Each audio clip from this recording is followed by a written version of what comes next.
함께 보실 말씀 마태복음 5장입니다. 1절에서 5절까지 우리 한 목소리로 같이 읽도록 하시겠습니다. 마태복음 5장 1절에서 5절까지 우리 한 목소리로 같이 읽겠습니다. 같이 읽습니다. 예수께서 무리를 보시고 산에 올라가 앉으시니 제자들이 나온지라 입을 열어 가르쳐 이르시되 심령이 가난한 자는 복이 있나니 천국이 그들의 것이며 애통하는 자는 복이 있나니 그들이 위로를 받을 것이며 온유한 자는 복이 있나니 그들이 땅을 기업으로 받을 것이며. 아멘.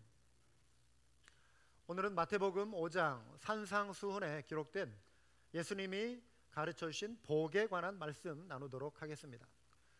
이 말씀을 예수님이 하실 때 어떠한 자에게는, 이러이러한 자에게는 복이 있나니 라고 하는 말씀을 8차례에 걸쳐서 반복적으로 말씀을 하십니다. 그래서 이것을 일명 8복, 8가지의 복이다 이렇게 부르기도 합니다. 예수님은 말씀을 듣는 제자들에게 너희가 복이 있다 이렇게 말씀을 하셨습니다. 앞으로 너희가 복을 받을 것이다, 복이 있게 될 것이다 이렇게 하신 것이 아니라 지금 너희가 복이 있다 이렇게 말씀을 하신 것입니다.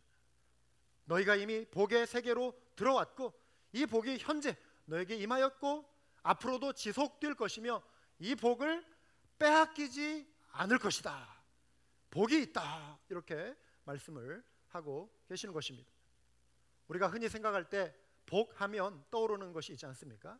이 땅에서 많은 사람들은 무병장수 그리고 물질적인 부요함을 누리는 것을 복이라고 생각을 합니다. 동양의 유교적인 문화 속에서 오복이라고 하죠. 이것을 가르쳤습니다. 5가지의 복이라는 뜻이죠.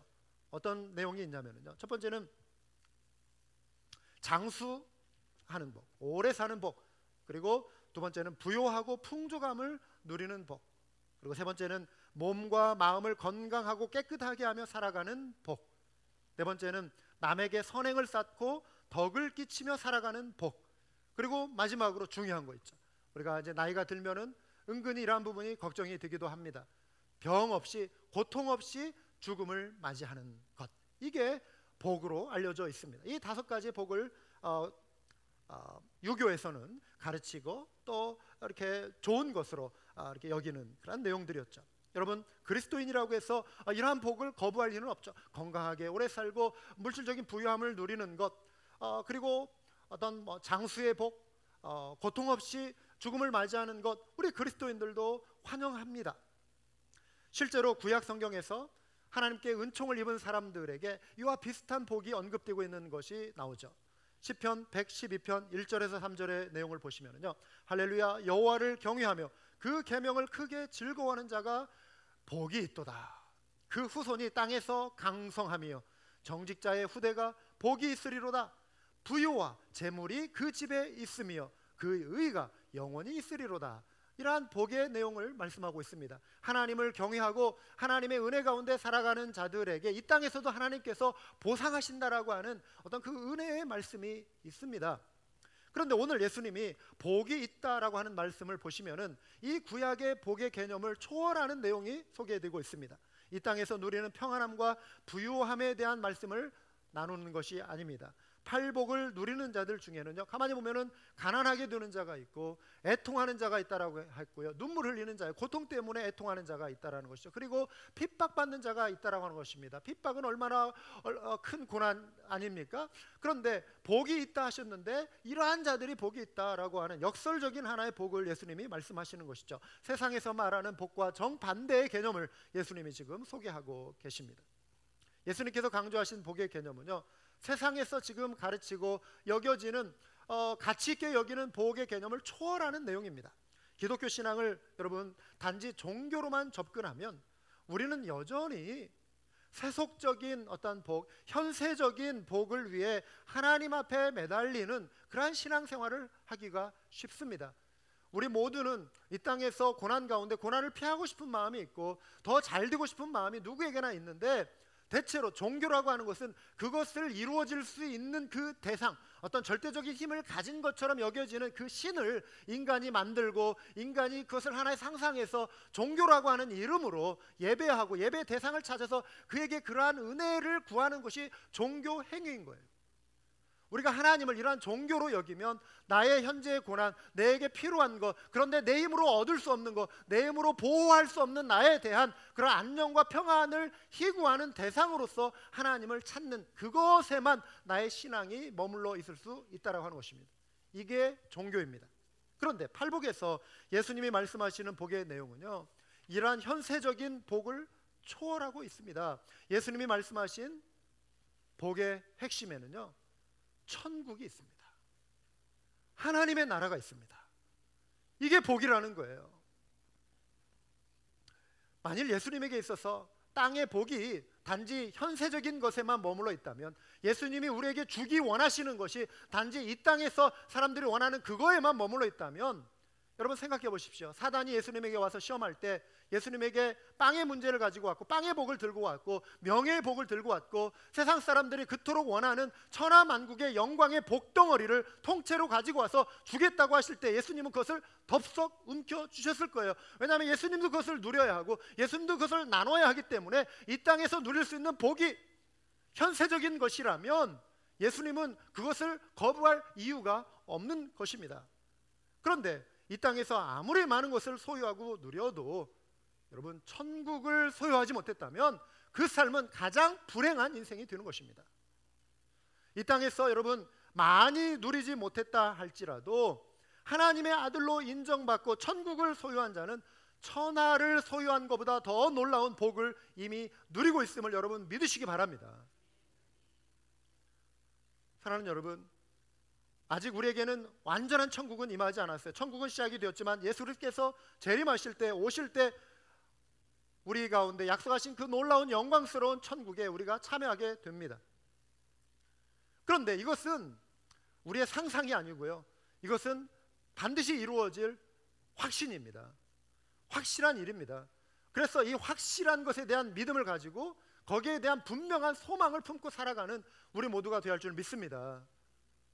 이 소망이 있기 때문에, 이 장차 임할 천국의 복이 분명하기 때문에 우리는 비록 현재 내가 누리는 것이 없고 비록 현재 우리의 삶이 어려움이 있다 할지라도 반드시 성도들에게 다가올 그 천국의 복이 확실하기 때문에 이미 복을 누리는 존재로서 기쁨과 감사를 내 마음 가운데 끌어안고 살아가는 그러한 천국 백성이 되어야 하는 것입니다.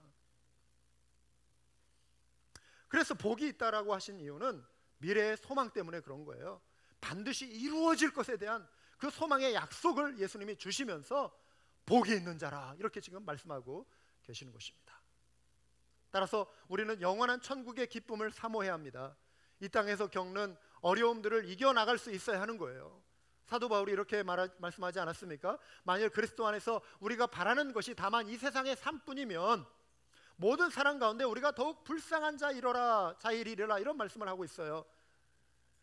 우리의 삶이 이 생뿐이면, 우리 삶이 심판도 없다면, 천국도 없고 지옥도 없다면, 그냥 이 땅에서 누릴 수 있는 것, 이 땅에서 우리가 노력하거나 때로는 그냥 우리가 어떻게 해서든 그냥 끌어모을 수 있는 것들, 내 욕심 부리고 불의한 방법을 통해서라도 약탈을 해서라도 끌어모을 수 있는 그런 삶을 산다면은, 이 땅의 삶이 전부라면은, 그리고 많은 사람들이 그렇게 생각하기 때문에 그런 방법을 동원해서 사는 거예요. 그런데 성경은 한 번 죽는 것은 사람에게 정해진 것이요 그 외에는 심판이 있으리니 라고 말씀하고 있습니다. 우리가 우리 인생 아무리 오래 살아도 100세 이상을 사는 분들은 그렇게 많지 않습니다. 길게 잡아 100년. 그런데 이 100년은 영원의 관점에서 보면 정말 짧은 시간, 표시도 안 나는 것입니다. 그 짧은 생활이 전부라고 여기고 이 땅에서 하나님과 상관없이 살아가는 인생은 불행한 인생이라는 것입니다. 영원한 그 인생을 준비하며 이 땅 가운데 하나님의 의를 구하며 살아가는 인생은 복된 인생이라는 것입니다.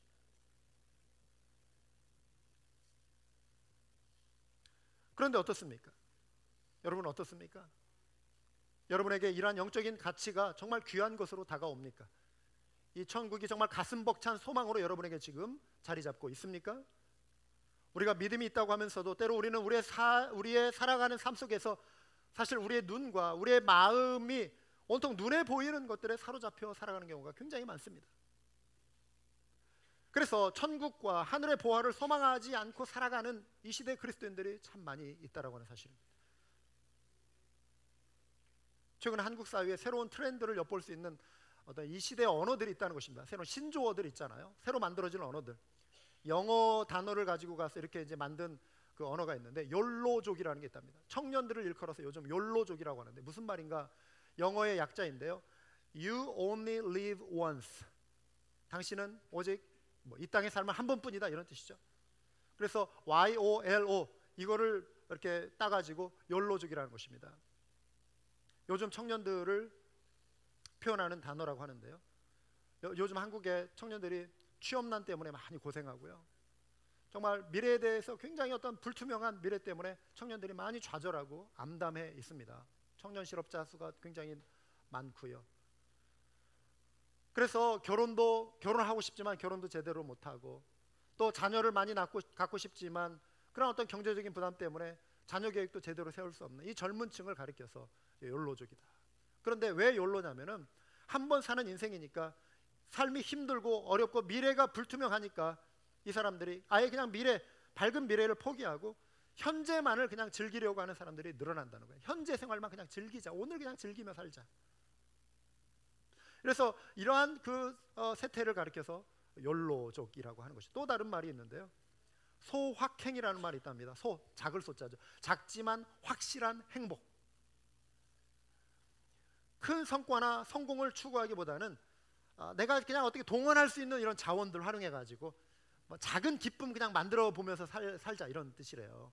그러니까 좋게 말하면 어떤 소박한 기쁨, 그냥 작은 거에도 감사하며 살아가는 좋은 모습처럼 비춰지지만 워낙 미래가 암담하니까 그냥 오늘 즐길 수 있는 거, 오늘 내가 동원할 수 있는 자원, 5,000원이면 5,000원짜리 이왕이면 좀 맛있는 거, 좀 내가 좀 기분 좋아질 수 있는 거, 좀 어떤 행복할 수 있는 거, 이런 거 찾아가지고 그냥 소박하게 이렇게 즐기면서 산다는 거예요.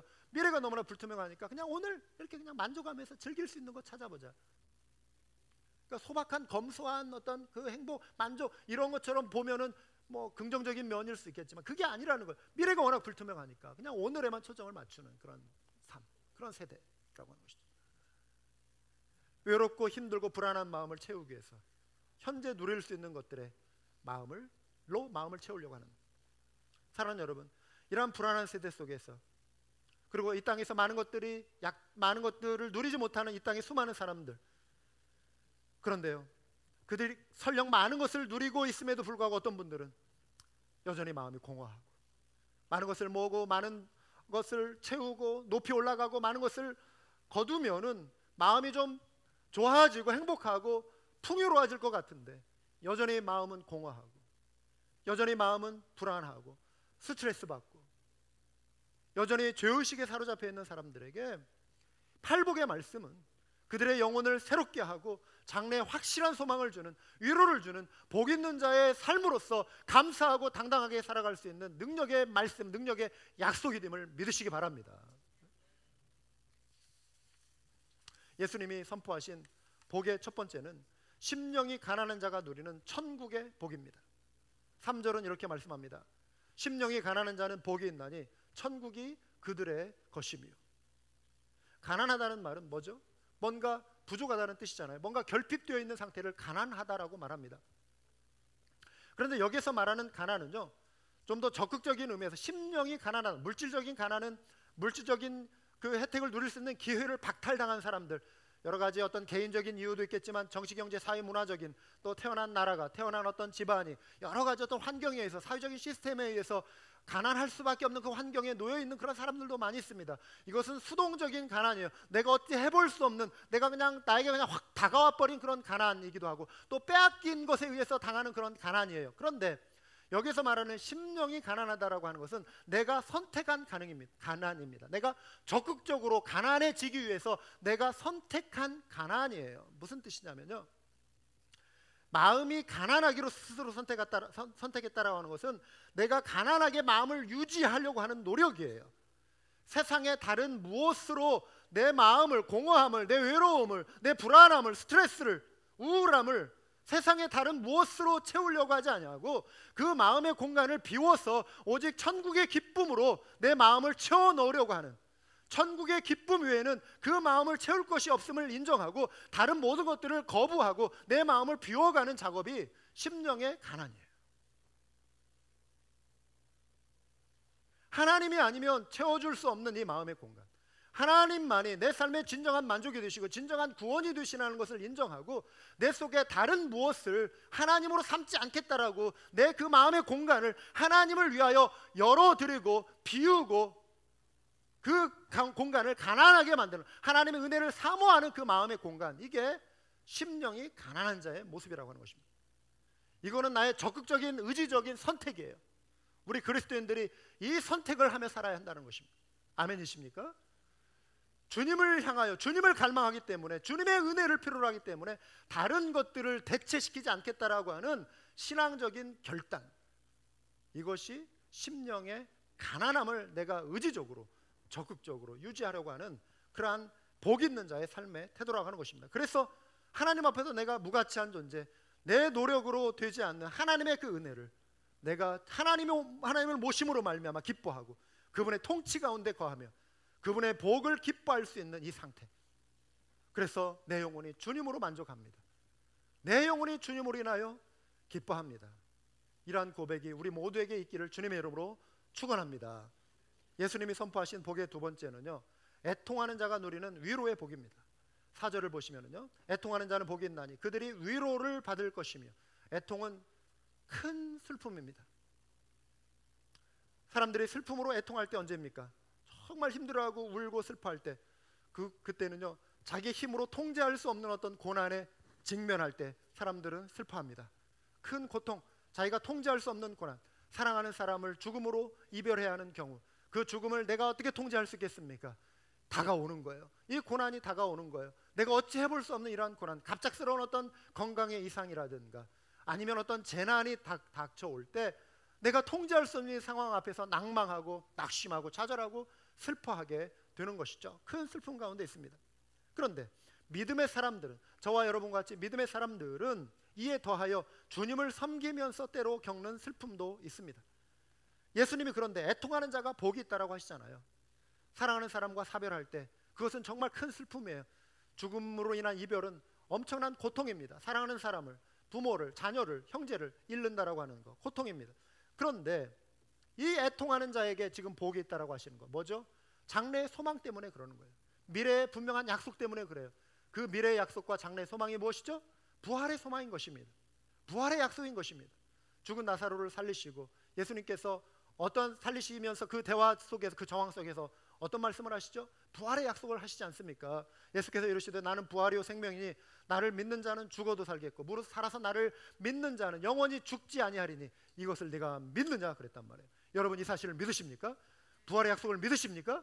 그렇다면 때로 이러한 고통이 다가올 때, 애통함이 올 때 이 소망을 가지고 이겨내시기 바랍니다. 언젠가 우리는 내 자신에게도 닥쳐올 죽음이고 내 사랑하는 가족을 잃어야 하는 어떤 그때가 반드시 온단 말이죠. 그런데 우리는, 그리스도인들은 미리 이 분명한 장래의 확실 속에 무장하고 살아가야 돼요. 그래서 충격받고 너무나 강하게 흔들리지 말고 미래의 소망을 바라보면서 믿음으로 이겨가고 견디고 이 장래의 약속을 붙들고 믿는 자답게 천국을 소망하며 살아가는 우리 모두가 되어야 할 줄 믿습니다. 애통하는 자에게 주시는 약속이에요. 그리고 뿐만 아니라 주님께서는 주를 위해 이 땅에 눈물의 수고를 하는 이들, 순교의 고난을 겪는 이들도 있고요, 믿음의 길을 걸어가는 과정에 닥치는 여러 가지 고통 속에 살아가는 이들에게 주신 약속이 있습니다. 하늘의 위로가 있죠. 이는 보좌 가운데 계신 어린 양이 그들의 목자가 되사 생명수 샘으로 인도하시고 하나님께서 그들의 눈에서 모든 눈물을 씻어 주실 것입니다. 여러분 이 약속은 장차 천국에서 주님이 주실 위로예요. 우리의 삶이, 우리의 어떤 사역의 과정 속에서 정말 내가 간절히 기도하고 열망한 대로 삶이 펼쳐지지 않을 수도 있습니다. 성도라 해서, 하나님의 자녀라 해서 반드시 하나님께서 내가 원하는 방식대로 인생을 펼쳐주지는 않습니다. 좌절이 오고 아픔이 있습니다. 주님을 섬기는 과정에서 고난을 당할 수 있습니다. 그런데요, 주님은 성도가 당하는 고난, 성도의 아픔, 여러분들이 주님을 섬기는 과정에서 좌절하고 낙심한 그 아픔을 살피신다라고 하는 사실입니다. 그리고 그 눈물을 기억하신다라고 하는 사실입니다. 일일이 기억하신다는 것입니다. 그리고 그 눈물 닦아주신다는 것입니다. 그래서 주님이 그 눈물 닦아주실 것을 소망하고 기대하고 믿으며 주님이 나에게 맡겨주신 사명, 때로 좌절이 오고 아픔이 오고 도전이 오고 갈등이 오고 포기하고 싶은 그러한 정말 낙심이 온다 할지라도 믿음의 길을 걸어갈 수 있는 우리 모두가 될 수 있길 바랍니다. 왜냐하면 주님이 우리의 눈물을 닦아주신다고 그랬고 우리의 눈물을 살피시기 때문에 여러분, 우리가 담대하게 이 도전에 직면하고 정말 21세기를 정말 힘있게 살아가는 우리 모두가 될 수 있기를 원합니다.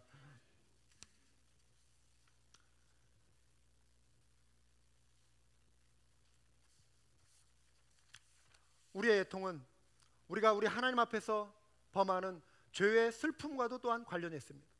여러분, 죄에 대한 애통이 있다라고 하는 것은요, 죄를 슬퍼하고 근심함으로 인해서 회개에 이르게 합니다. 그래서 내가 죄로 인해서 마음이 아픈 것이 정상이고 건강한 신앙이에요. 죄에 대해서 아픔이 없고 근심이 없다면 그것은 내가 영적으로 지금 너무나도 무뎌졌다는 것이고 영적으로 지금 죽어가고 있다는 것입니다. 성경은 말씀합니다. 내가 지금 기뻐함은 너희로 근심하게 한 까닭이 아니요 도리어 너희가 근심함으로 회개함에 이른 까닭이라. 근심으로 회개에 이른 것을 사도 바울이 기뻐한다 그렇게 하고 있습니다. 왜? 이게 영적인 복이라는 것입니다.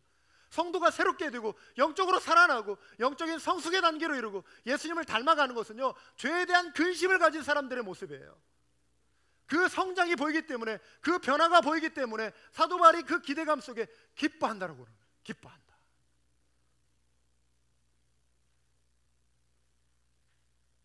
너희가 하나님의 뜻대로 근심하게 된 것은 우리에게서 아무 해도 받지 않게 하려 함이라. 하나님의 뜻대로 하는 근심은 후회할 것이 없는 구원에 이르게 하는 회개를 이루는 것이요 세상 근심은 사망을 이루는 것이라. 우리 성도는 세상 근심 다 내려놓아야 할 줄 믿습니다. 왜냐하면 맡기라고 그랬잖아요. 너의 염려와 근심을 다 맡겨버리라 그랬잖아요. 염려를 주께 던져버리라 그랬잖아요. 그래서 우리는 할 수만 있는 대로 근심이 찾아오잖아요. 이거를 자꾸 주님께 맡기는 연습을 해야 돼. 매일매일 근심이 오면 주님 이거 도와주세요, 주님이 맡아주세요. 자꾸 주님께 패스하는. 자, 우리 졸리실 수 있으니까 저를 따라서 해봅시다. 자, 주님께 패스하는 연습. 자, 이렇게 손을 이렇게 드시고 주님 받아주세요. 왜 저한테 자꾸 그렇게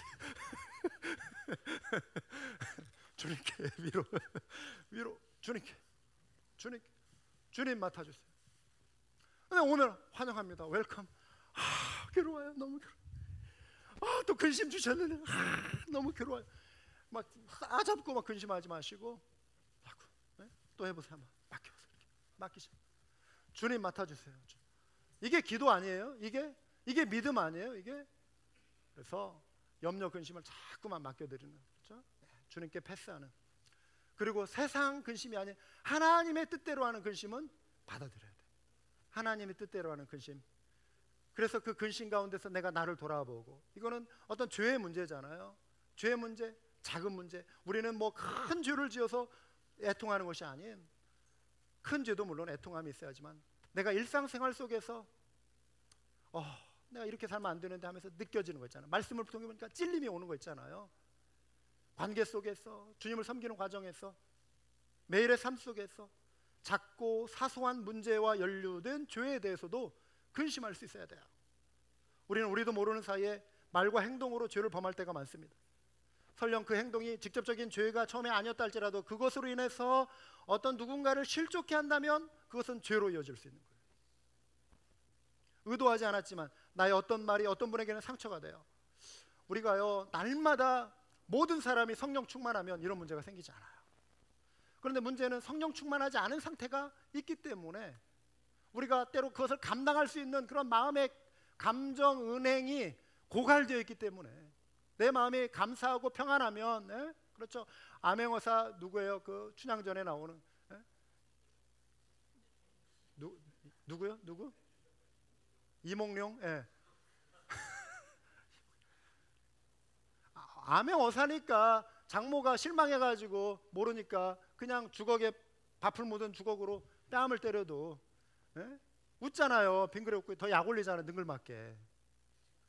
뺨 맞으면은요, 보통 사람이라면은요, 장모를 할지라도 사위 뺨 때리면 사위 기분 좋아. 왜 장모를 뭐 이럴 수 있잖아요. 내 마음이 불편하고 힘들고 어렵고 힘든 상태라면은 누가 나 무시하는 말 하면은요, 푹 일어나고 내 내면에 깔려 있는 그거 확 올라옵니다. 그러면 싸움이 되고. 그런데 내 마음이 너무나 지금 좋으니까 예? 암행어사잖아요. 예? 내일이면 모든 게 확 바뀌잖아요. 완전히 판세 뒤집어지잖아요. 내가 마패 안에 딱 숨기고 있으니까 너무 기분이 좋은 거예요. 그러니까 누가 모욕해도 누가 욕을 해도 자존심 상하지 않는 거예요. 근데 우리가 평소에 이게 잘 안 되잖아요.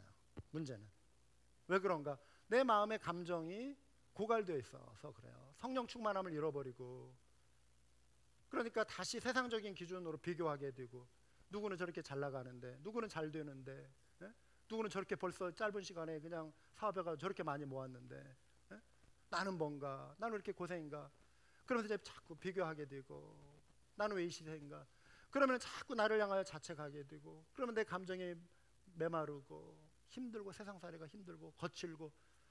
그러니까 누군가 또 뭐 했어 이 말에, 그러면 그게 굉장히 자기를 긁는 말이 되고, 거기에 참지 못하고 자존심 상해. 이렇게 쳐다보기만 했는데 막 왜 나 짤해보냐고 막 말하게 되고. 그냥 뭐 좋게 뭐 이렇게 뭐 조언 주려고 했는데 네가 나 지금 무시하니까 막 나 지금 충고하려고 하는 거지 막 이러고. 무시당하는, 이게 뭐냐면은 그 비교의식 속에 내 마음의 감정이 고갈되어 있기 때문에 그래요. 그렇죠. 여유 있게 웃음으로 넘길 일도 그렇게 하지 못하게 되는 것입니다. 그런데요, 성숙함이란 어떤 거죠? 이런 반응이 온다 할지라도 남들이 쉽게 던지는 말 한마디에도 내가 성숙하지 못할 때는 나들이라고 지금 말한 거다라고 막 분노하고 화낼 수 있는데, 또 어떤 분은 뭘 그런 걸 가지고 그래? 뭐 제가 종종 말씀드리잖아요. 막 힘들게 해놓고 나는 뒤끝이 없어. 근데 그 말 들은 사람 아파가지고 끙끙대면서 잠 못 자고 하는데 자기 혼자 그냥 코 골면서 자는 거예요. 실컷 아프게 해놓고 나는 뒤끝이 없어. 잊어버렸어. 그런데 그걸 당한 사람은 힘들잖아요. 그러니까 우리가 관계 속에서 상대방의 마음을 배려하는 태도, 이게 성숙함이잖아요. 그러니까 내 기준대로 보는 것이 아니라 상대방의 눈높이에서 상대방이 이게 아프면 아픈 거잖아요. 그 마음을 헤아려 줄 수 있는 것. 내 행동, 내 말로 인해서 나는 상대방이 그런 말 하면 나는 괜찮을 수 있는데 상대방은 또 그러지 않을 수 있잖아요. 그러면 그 사람의 눈높이에서 배려해 줄 수 있는 그런 친절함, 그 마음이 성숙함이죠. 성숙함이라고. 성도의 신앙의 성숙함은 그런 데서도 드러나는 것이죠. 여러분, 우리는 완벽할 수 없습니다. 그런데 우리 눈에 모래가 하나 딱 들어가고 걷다가 티가 딱 하나 박히면은 그거 괴롭잖아요. 안 그래요? 그거 나올 때까지는 이거 더 이상 뭘 못해요. 막 비비고 막 물 집어넣고 어떻게 해서든 안약을 넣어서든 빼내야 돼요. 그래야 눈이 편안해요. 모래알 하나 들어가도 우리가 그렇게 성가시고 힘들어하는데, 우리 마음에, 그렇죠, 사소한 죄라 할지라도 이거를 괴로워할 수 있는 영적인 민감함, 주님께 우리가 기도할 때 그러한 마음을 회복할 수 있도록 내가 누군가에게 상처 준 말들, 이런 거에 대해서 괴로워할 수 있고 아파할 수 있고, 또 내가 품은 생각 가운데, 내가 한 행동 가운데 주님 보시기 합당하지 않은 이런 부분들이 있다면 그 문제 가지고 씨름할 수 있는, 그리고 애통해 할 수 있는, 그러므로 인해서 회개가 되어지고 그 성화의 구원의 감격에 참여할 수 있는 그 은혜가 우리 모두에게 있길 바랍니다. 이게 애통하는 자의 마음이에요. 세 번째 복, 온유한 자가 누리는 땅을 기업으로 얻는 복입니다. 5절입니다. 온유한 자는 복이 있나니 그들이 땅을 기업으로 받을 것이요, 말씀하고 있습니다. 온유라고 하는 단어의 원어적인 의미는요, 상냥스러움이래요. 영어로 gentle 이런 말 있잖아요. gentle, mild, 온화하다, 친절한 태도, 이게 온유함을 말한다는 것입니다. 그래서 온유한 사람 가까이 가면요, 부드러움을 느껴요. 온유한 사람은 부드러워요. 그리고 따뜻해요. 그리고 친절합니다. 신앙이 영적으로 성숙한 사람들은 부드러워요. 영적으로 성숙한 사람들은 따뜻해요. 영적으로 성숙한 사람은 친절해요. 예수님의 모습이 이랬습니다. 영국 사람들을 신사라고 말하잖아요. 젠틀맨. 왜 영국 남자들을 젠틀맨이라고 자꾸 하는가 했더니 그 이유가요, 영국 여성들이 신사를 좋아하기 때문에 그렇다는 것입니다. 젠틀한 남자들을 좋아한대요. 그래서 영국 남자들 젠틀맨이 많다는 거예요. 어느 목사님 설교를 듣다 보니까 오래전에 각 나라별로 남녀가 좋아하는 스타일이 있다는 거예요. 프랑스 여인들은요, 패션 감각이 뛰어난 남자를 좋아한대요. 미국 여인들은요, 용감하고 유머 감각이 넘치는 남자를 좋아한대요. 일본 여인들은요, 번듯한 직장을 가진 남자를 좋아한대요. 그럼 한국 여자들은 어떤 남자를 좋아할까요? 이 모든 것을 갖춘 남자를 좋아한대요. 그런 남자들은 어떤 기준을 가지고 있을까? 영국 남자들은요, 요리 잘하는 여자를 좋아한대요. 프랑스 남자들은요, 지적인 여자를 좋아한답니다. 미국 남자들은 자기 개성이 강한 여자를 좋아한대요. 일본 남자들은 공손하고 이렇게 순종적인 여자를 좋아한대요. 그러면 한국 남자들은 어떤 여자를 좋아할까요? 이 모든 것을 합한? 아니래요. 얼굴 이쁜 여자를 좋아한대요.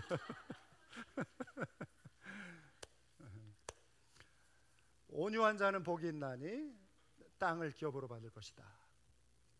여러분, 땅을 기업으로 받는다라고 하는 것은 땅을 차지한다. 구약에서도요, 현세적인 축복과 관련해서 이 말씀을 쓰긴 했습니다. 그런데 신약에 넘어오면은 하나님 나라의 완성 때에 이루어질 하늘의 복을 의미해요. 하늘의 복. 사랑하는 여러분, 하나님의 백성은 온유해야 합니다. 아멘. 우리는 온유함을 힘입어야 돼요. 어떤 분은 타고난 성격이 급한 분도 있고, 또 다혈질인 분도 있고, 또 쉽게 화를 내는 분이 있어요. 이건 그냥 타고난 성질이기 때문에 내가 그냥 힘들 수 있어요. 그게. 그리고 다른 사람 힘들 수 있는데, 여기는 우리의 그냥 여기에 이렇게 멈춰서서는 안 된다는 것이죠. 타고난 성격이니 나도 어쩔 수 없다, 포기하지 마시라는 거예요.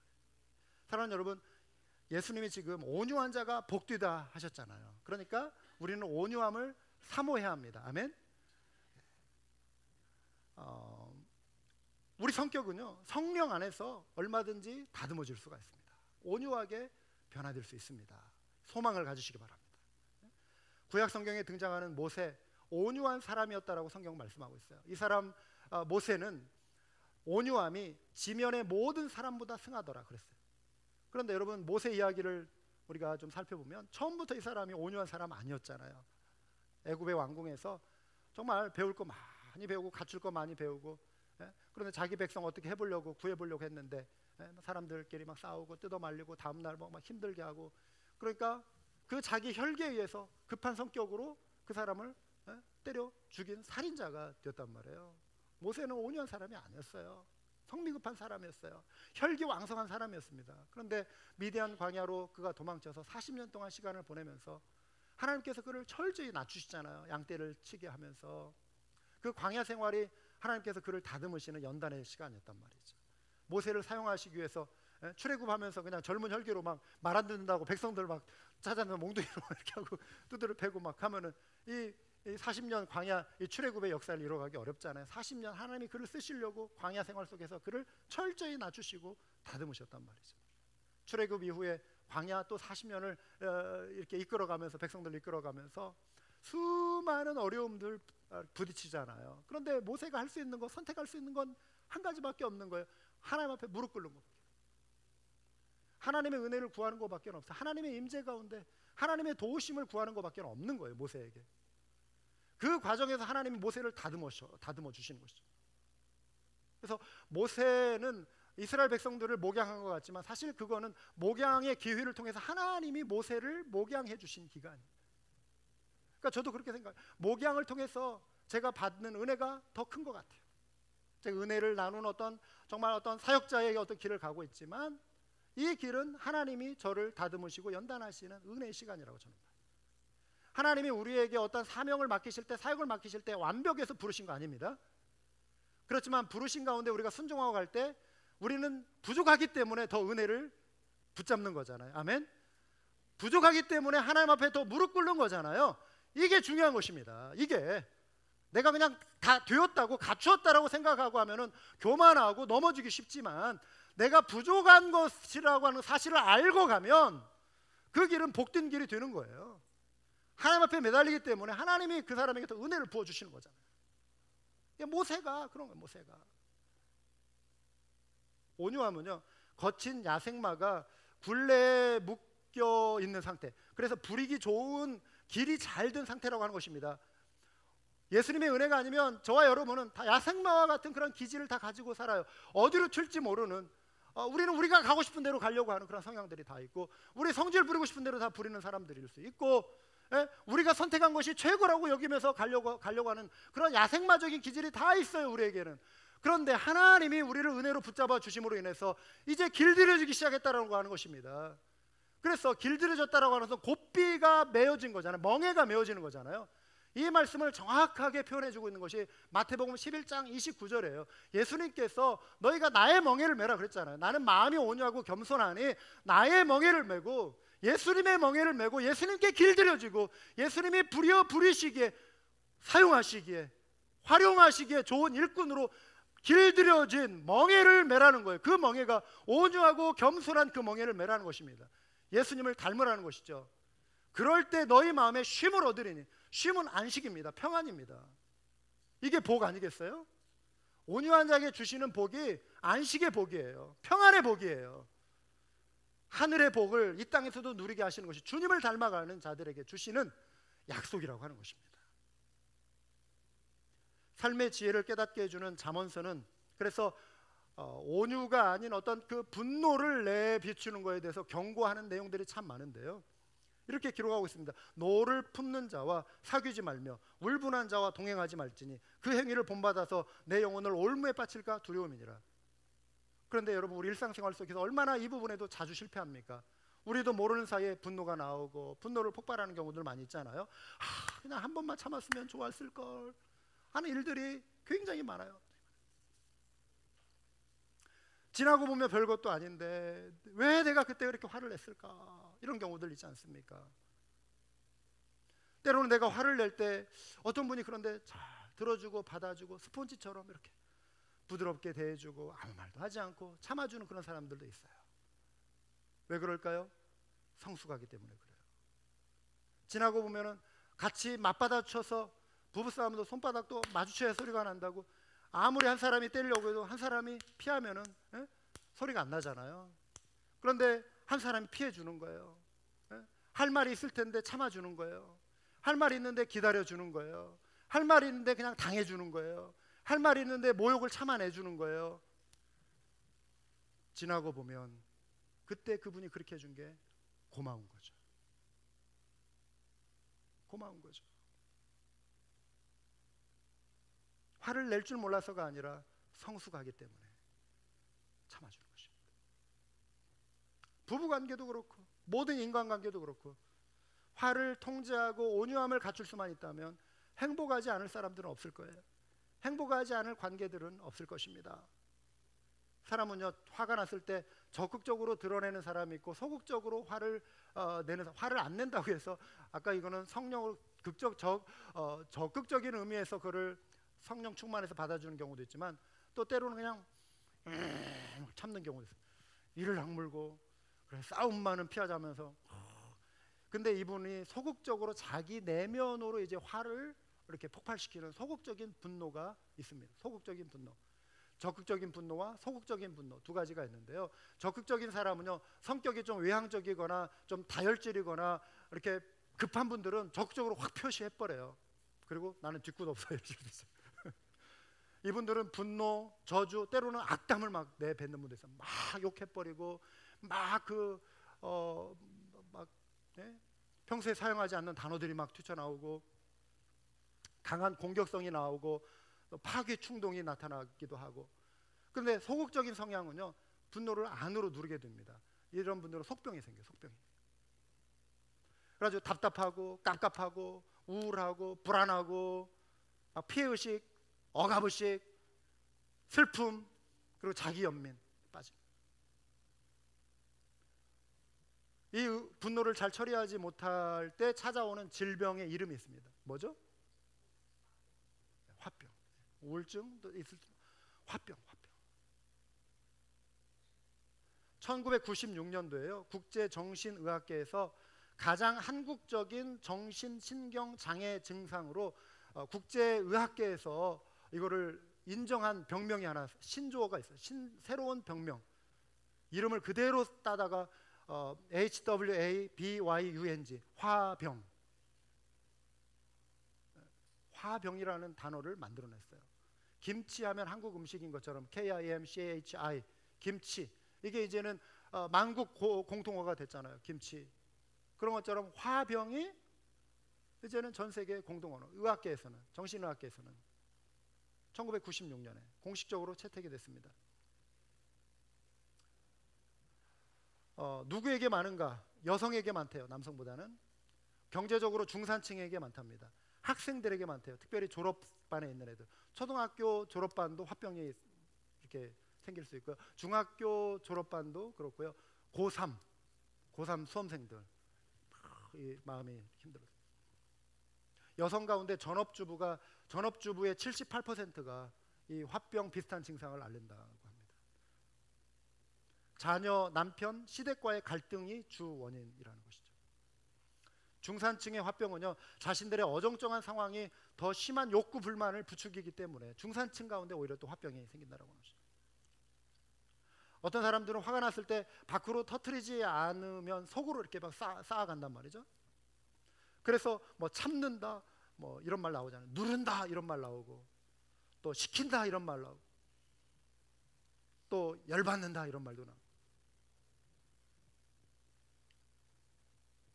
우리 그리스도인들이 분노에 대해서 대처하는 방법은 참고 누르고 시키는 방법보다 오히려 이기고 다스려야 하는 것입니다. 따라해 봅시다. 이깁시다. 다스립시다. 이를 위해서 필요한 것이 뭐냐면 성령의 충만함입니다. 성령의 충만함. 성령의 열매 가운데 온유가 있지 않습니까?